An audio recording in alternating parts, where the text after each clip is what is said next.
কইতাছি তোর না বিদেশে থাকার কথা। এখন কি হইব? একটা দুর্ঘটনায় আমার এই হাতটা হারাই ফেলি, আমার চাকরিটাও চলে যায়, সেই জন্য আপনাদের কাছে চলে আইছি। হাত হারায় তুমি বাড়ি চলে এসো না, এখন আমাকে সঙ্গে চালাইবো কেনা? হায় হায়, এখন তো আমার অনেক বড় সর্বনাশ হয়ে যাব। জমি জমা বেচা তোর বিদেশে পাঠাইছি টাকা ইনকাম করতে, আর তুই কি করলি? পঙ্গু হয়ে বাড়িতে ফেরত আইলি। এখন এই সংসারটার কি হইব? নিয়তি আমারে পঙ্গু কইরা আপনাদের কাছে নিয়ে আইছি। তোর আর ঘরে যাওয়ার দরকার নেই, তুই এখান থেকে আবার বিদেশে যা, বিদেশে গিয়ে টাকা ইনকাম কর, টাকা ইনকাম করে আমাকে টাকা পাঠা, আমাকে সংসার চালাইতে হইব।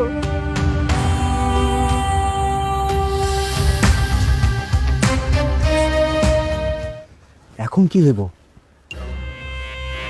সেটাই তো বুঝতে পারতেছি না, না বইলা না কইয়া কেমনে চলে আইলো বাড়িতে।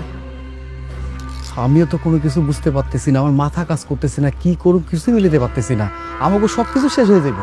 আরে বাবা, শয়তান বেটা হুট করে কোনো কিছু না কইয়া বাড়িতে চলে আসছে।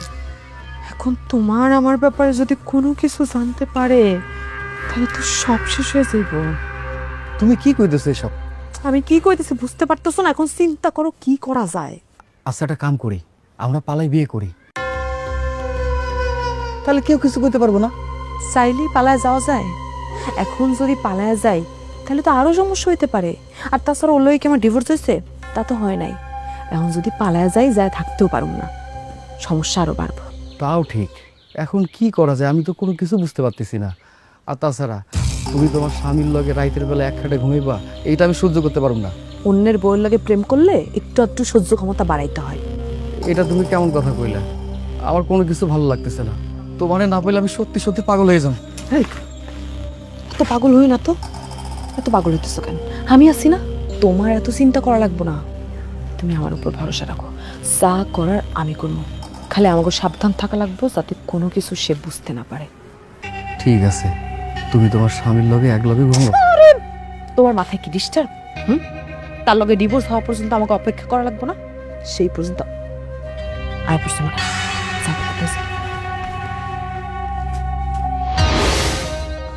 বিদেশ থেকে আসলে কারোর জন্য তেমন কিছু আনতে পারি নাই, তবে তোমার জন্য নিয়ে এসেছি শাড়ি আর গয়না। ইচ্ছা ছিল আর অনেক কিছু আনার, ইচ্ছা থাকার সত্ত্বেও আনতে পারি নাই। দেখো তো পছন্দ হয় কিনা। তোর শাড়ি তুই পর। তোর শাড়ি চুরি দিয়ে আমি কি করুম রে? হ্যাঁ, আমি তো তোর সাথে সংসারই করুম না, আমি তোর লাগে থাকুম না, আমি ডিভোর্স দিয়ে দিব। তোর মতো পঙ্গুর সাথে থাকি আমি কি করবো? কি বলতেছো তুমি বউ? পাগলের মতো কি বলতেছো? তুমি আমার তালাক দিবা মানে? তো তালাক দেব না কি করুম? বিয়ের পর আমি কি পাইছি? বিয়া কইরা তুই আমার এই বাড়িতে ফালাইতে হয়ে গেছিস গা। তারপরে এখন আসছিস আবার পঙ্গু হয়ে। না পাইছি সুখ, না মিটাইছি শখ, এখন পঙ্গু হয়ে তুই আমার কি শখ মিটাবি? হ্যাঁ, কি বলতেছো? আচ্ছা, দুনিয়াতে খালি আমি একটাই পঙ্গু, আর কেউ পঙ্গু না? পঙ্গু মানুষ রোজগার করে না? কিছু না কিছু তো করে নাকি? দেখো, তুমি চিন্তা করো না, আমিও একটা কাজের ব্যবস্থা করবো, যদি না পারি দরকার হলে ভিক্ষা করে সংসার চালাবো। তোর যে অবস্থা, তোর তো ভিক্ষা করার ছাড়া কোনো উপায় নাই, ভিক্ষাই তো করা লাগবো। তোর কি মনে হয় তোর মতো ভিক্ষুকের সাথে আমি যে প্রস্তাপন করু? শোন, এলাকার সবাই আমারে সম্মান করে, আমি ভিক্ষুকের সাথে থাইকা অসম্মান নিতে চাই না। কি বলতেছো? আমি তোমার হাজবেন্ড। হাজবেন্ড না ছাই। এই, তুই কি এর হাজবেন্ড রে? তুই বউয়ের কোনোদিন সকাল রাত মিটাইতে পারছস? পারছ নাই তো। প্রবাসী ছেলে কি করছস তুই আমার জন্য? হ্যাঁ, তুই পঙ্গু হয়ে প্রবাস থেকে আসছস কেন? তুই প্রবাসে চলে যা, তোর মুখ তো আমি দেখতে চাই না। কি বললা তুমি? কি বললা?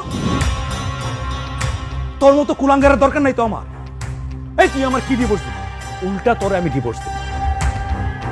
জানোয়ারের বাচ্চা, তুই আমার গায়ে হাত তুলছিস একদম চুপ! তোদের সবার জন্য 5টা বছর আমি প্রবাসের জীবন নষ্ট করছি, তোদের জন্য কি করি নাই? এই কেউ না বুঝুক, তোর তো বুঝার কথা, আমার কষ্ট বুঝার কথা না? তুই তো আমার কষ্ট বুঝিস না, তাহলে তোর আমার দিয়ে কি করবি? হ্যাঁ, বিদেশ থেকে টাকা বাড়াইছি আর বৈশা বৈশা খাইয়া জিব্বার মধ্যে তেল হয়ে গেছে না? তোর মতো জানোয়ারের লগে আমি সংসার করব না। করিস না। তোরে আমি ডিভোর্স দেব, তোরে ডিভোর্স দিয়ে তারপর যাবো এখান থেকে। আম্মা, আম্মা, আম্মা, আম্মা, রিমি এগুলো কি কইতেছে? ও আমার কাছে ডিভোর্স চাইতেছে। আপনি একটু বুঝান তো আম্মা, ও মনে হয় আমার কাছে রাইখে আছে আমার প্রতি। তোর বউ তোর কাছে ডিভোর্স চাইবো না তো কি করব? তুই তোর বউরে সুখ দিতে পারবি? হ্যাঁ, বিদেশ থেকে আইছস পঙ্গু হইয়া, না দিতে পারবি পেটে ভাত, না দিতে পারবি সুখ। তোর বউ ডিভোর্স চাইবো না তো কি করব? একটা পঙ্গুর লগে কি করব? আম্মা, এটা আপনি কি বলতেছেন? আমি তো আর ইচ্ছে করে পঙ্গু হই নাই, দুর্ঘটনায় পড়ে এরকমটা হয়েছে। এটা আমার কপালে আছিল, আমি কি করবো কোন? এত কিছু আমারে কইয়া লাভ নেই।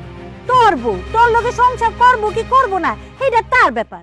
আর তোরে বিদেশে পাঠাইতে গিয়া আমার জমি বেচার টাকা দিতে হইছে, আর তুই কি করলি? পঙ্গু হইয়া বাড়িতে ফেরত আইলি। আচ্ছা, তোর কি একটু লজ্জা করে না এই মুখটা আমার দেখাইতে? হ্যাঁ আম্মা, এগুলো আপনি কি বলতেছে? আমি যে বিদেশ থেকে এতদিন টাকা পয়সা পাঠাইছি, এগুলোর কি কোনো নাম নাই? সংসারের খরচ তো আমার টাকাই চলে। শোনো ভাই, তোমার বিদেশ পাঠানো হয়েছে টাকা ইনকাম করার জন্য। তুমি টাকা ইনকাম করবা, জায়গা জমি কিনবা, দালান কোঠা বানাইবা, গাড়ি কিনবা, তা না খালি সংসার খরচে টাকা পাঠাও। হ্যাঁ, আর এখন যে তুমি পঙ্গু হয়ে বাড়ি চলে আইছো, এটা কি ঠিক হয়েছে? বোন, তুই এগুলো কি বলতেছস? তবু কথা শুনে মনে হয় কি আমরা প্রবাসীরা মানুষ না, টাকার মেশিন। ঠিকই, তোমরা প্রবাসীরা মানুষ না, টাকার মেশিন। তোমাকে বিদেশে পাঠানো হয় টাকা ইনকাম করার জন্য, ভ্রমণ করার জন্য না। বোন, তুই আসলে ঠিকই কইছস। আমরা প্রবাসীরা মানুষ না, আমরা হইলাম টাকার বেশি। আমাকে কোনো স্বপ্ন থাকতে নাই। আমরা যদি বিদেশে গিয়ে মরেও থাকি, লাশটা যে বাড়িতে আসবো সে নিশ্চয়তাও নাই। দাফন কাপন কপালে জুটবো কিনা তারও কোনো নিশ্চয়তা নাই। এইভাবে বাড়িতে ফিরলি কেন? হ্যাঁ, প্রবাসী থেকে মরে যেতে পারলি না? হ্যাঁ, পঙ্গু হয়ে বাড়িতে ফিরছস, বোঝা হইয়া তোর বোঝা টানবো কে? আম্মা, আমি যদি আপনার গর্ভের সন্তান হইতাম, পারতেন এই কথাটা কইতে? পারতেন না। শোন, এই যুগে টাকা পয়সা ছাড়া মা ও সন্তানের ভালোবাসে না। আর যেই দিনকাল পড়ছে, যেই জিনিসপত্রের দাম, কেউ কাউরে টাকা ছাড়া খাওয়ায় না। আর তুই তো পঙ্গু হয়ে বোঝা হয়ে রয়েছিস আমগো গাড়ি, তোরে টানবো কি? শোন, তোরে আমরা বহায় বহায় খাওয়াইতে পারবো না। তুই বিদেশ থেকে আবার বিদেশে চলে যা। যা। হ, আম্মা একদম ঠিক কইছে। তুমি আবার বিদেশ চলে যাও, যারা টাকা ইনকাম করো, আমাকে টাকা পাঠাও, সংসারটা ভালো মতো চললো, তুমিও ভালো এই থাকো। চুপ থাক, বেশি কথা বলো।